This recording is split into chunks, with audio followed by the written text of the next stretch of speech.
What's up, everyone? Be sure to hit that like and subscribe if you're enjoying this video, and you will see more content that I put out on my channel. I sure appreciate it. So I want to go ahead and talk about a game that is coming up this Saturday. And it's a really big game to me.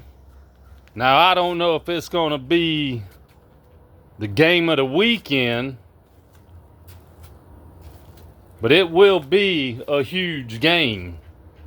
And I am talking about Alabama, the Crimson Tide,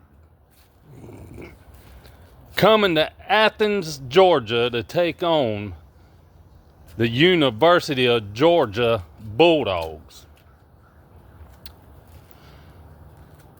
Now, I will go ahead and admit, some might disagree with me, some might agree with me. But if you ask me if I'm nervous or a little nervous about this game, I will tell you, I definitely am nervous.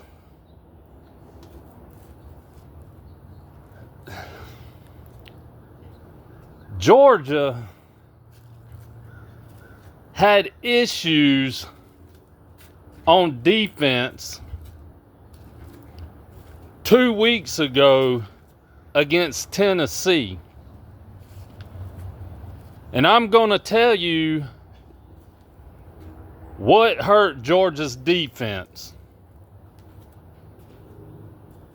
When Tennessee kept running the hurry-up offense, Georgia's defense was lost. Didn't know where to line up. And it was destroying them. The cornerbacks and the safeties, they looked lost.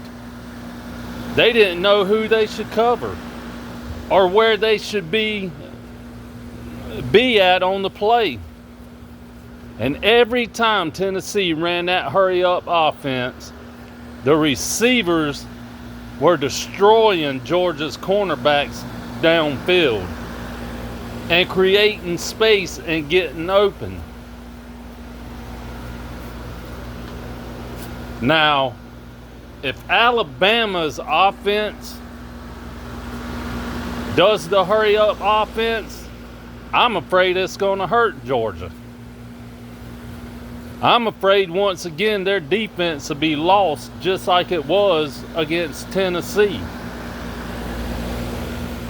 I don't know if Kirby Smart and the coordinators can adjust to the hurry-up offense or how to utilize against it. I don't know.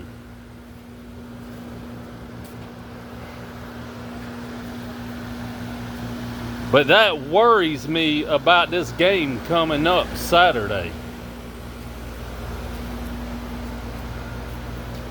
Will Kirby Smart and this defensive coaching staff make adjustments to prepare for the hurry-up offense in case Alabama does run it?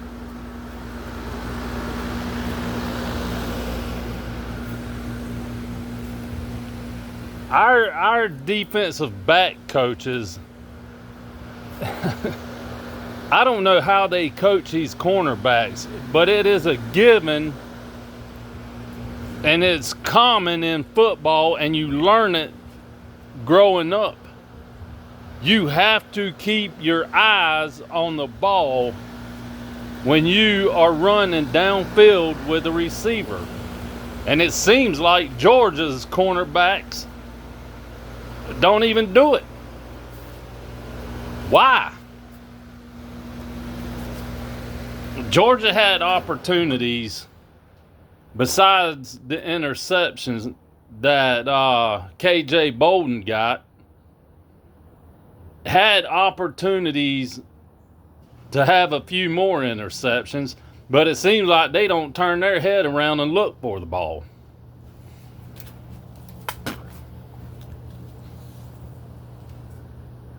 The DB coaches and safety coach, they need to work with these DBs on that this week. Offensive line. I think the offensive line's dropped off since last year. We can't even open holes for the running backs. Granted, they do get yards, but it's like they can't open holes for the running backs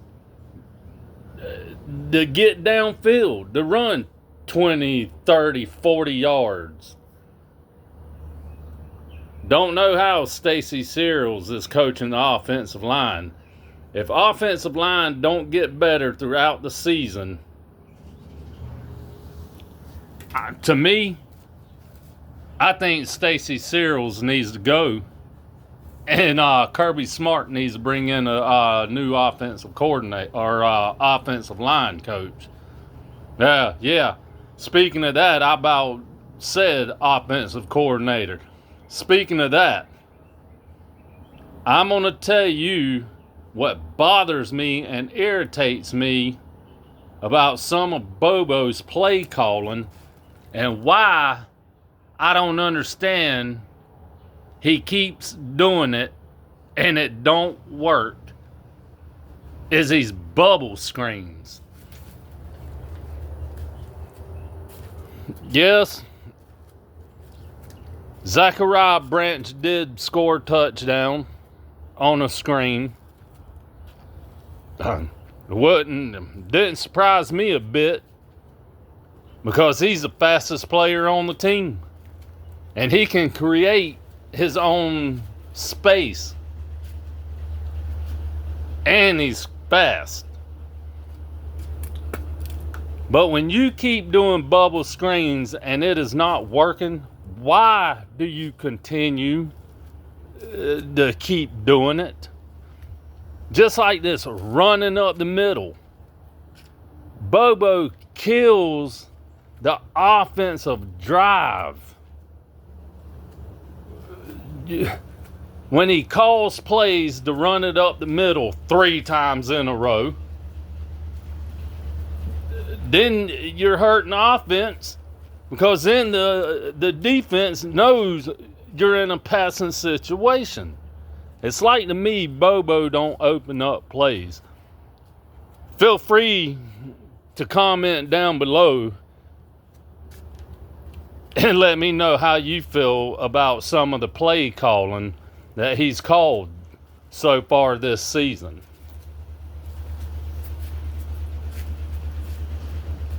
It's like he don't try. Go ahead.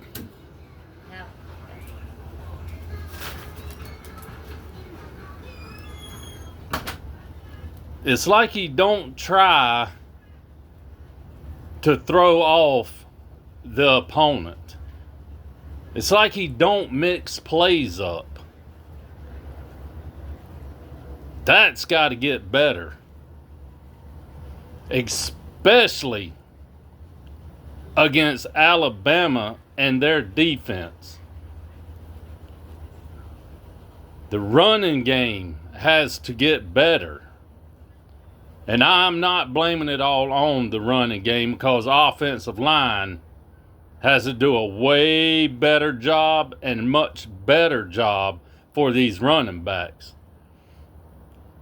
Now, Gunnar Stockton held his own in that Tennessee game, especially in a loud environment as Tennessee. Will he be able to do the same at home in Athens? Can he hold his own and hold up? Will his nerves get to him? I don't think so. I think Gunnar Stockton will have a good game against Alabama like he did against Tennessee.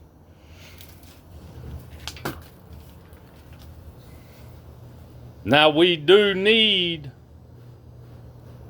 more receivers to step up besides Zachariah Branch and Colby Young. And I will tell you one receiver I would like to see get the ball thrown more his way and have a better production than what he has this season, which I know he hadn't played much, and that's Noah Thomas. Now, I've heard during the off season, during camp, he was showing out. And that's one receiver I would definitely like to see show out this game. Now, I think as the season goes on, he will have a much better production in bigger games.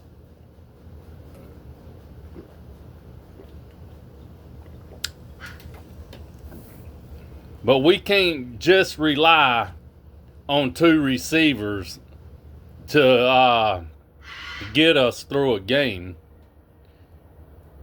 And I have noticed, and y'all leave a comment down below and explain this to me.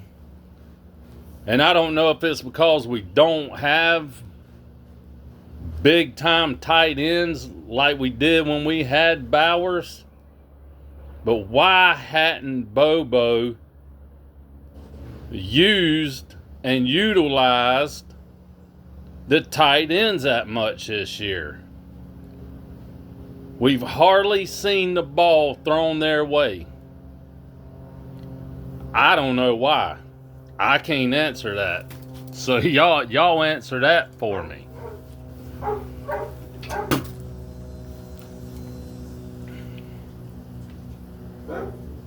This is going to be a big game for Georgia, besides what Tennessee was. And I'll be honest and straight up, Georgia should have lost that game against Tennessee. Tennessee should have actually won that game. But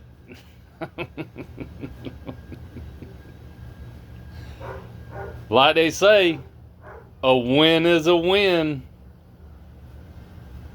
And I'll take a win any day. Whether it's by 1 point, 2 points, or 10 points. I'll take it.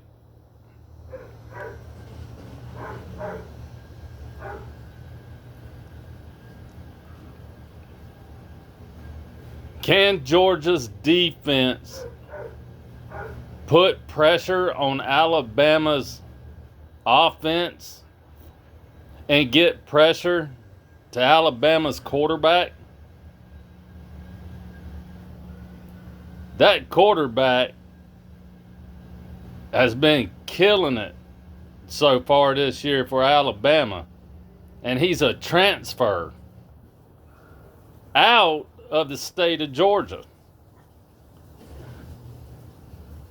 And Georgia's defensive front couldn't get pressure to Tennessee's quarterback, and they had the bigger line. Georgia's defensive line was bigger than Tennessee's offensive line, and Georgia couldn't even hardly get pressure to Tennessee's quarterback. Will Kirby Smart and the coaching staff make some adjustments? The defensive line coach, during the week up to this game, to be able to get and put pressure on Alabama's quarterback? Will they be able to stop Alabama's run game? I know the defense has to improve than the way they played 2 weeks ago. I don't know if Kirby Smart and his coaching staff has dropped off a notch from years before, or if they not making the adjustments they need during games.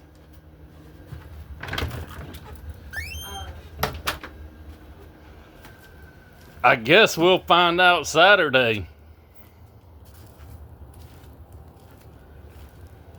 Can we continue to have that winning streak, hold on to that winning streak between the hedges?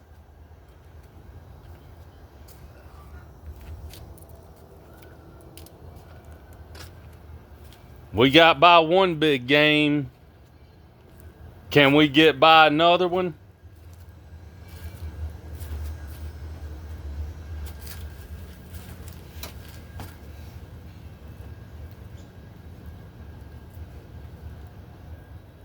We will find out Saturday. And I'm not making no score predictions.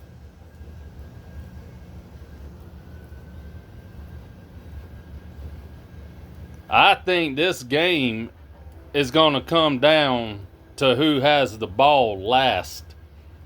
And I know one thing for sure. Georgia's cornerbacks and safeties better know where to line up and stay in tight coverage on Alabama's receivers, because they have receivers who can get open, who can create space, and who are burners. If they get by you, they are gone.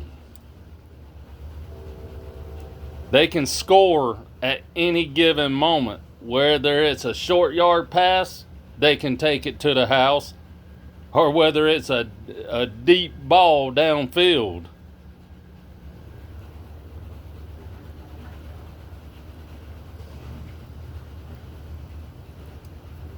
Boy, oh boy.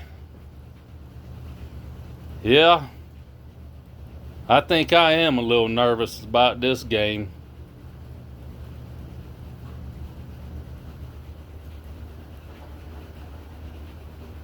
And I'm not going to say Georgia's going to win this game. I think this is going to be a 4-quarter drag-out fight. And whoever has the ball last, I think that will probably be who will wind up winning.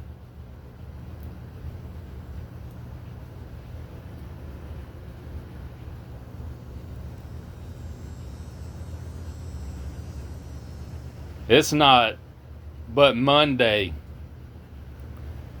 and I'm all ready for Saturday to get here.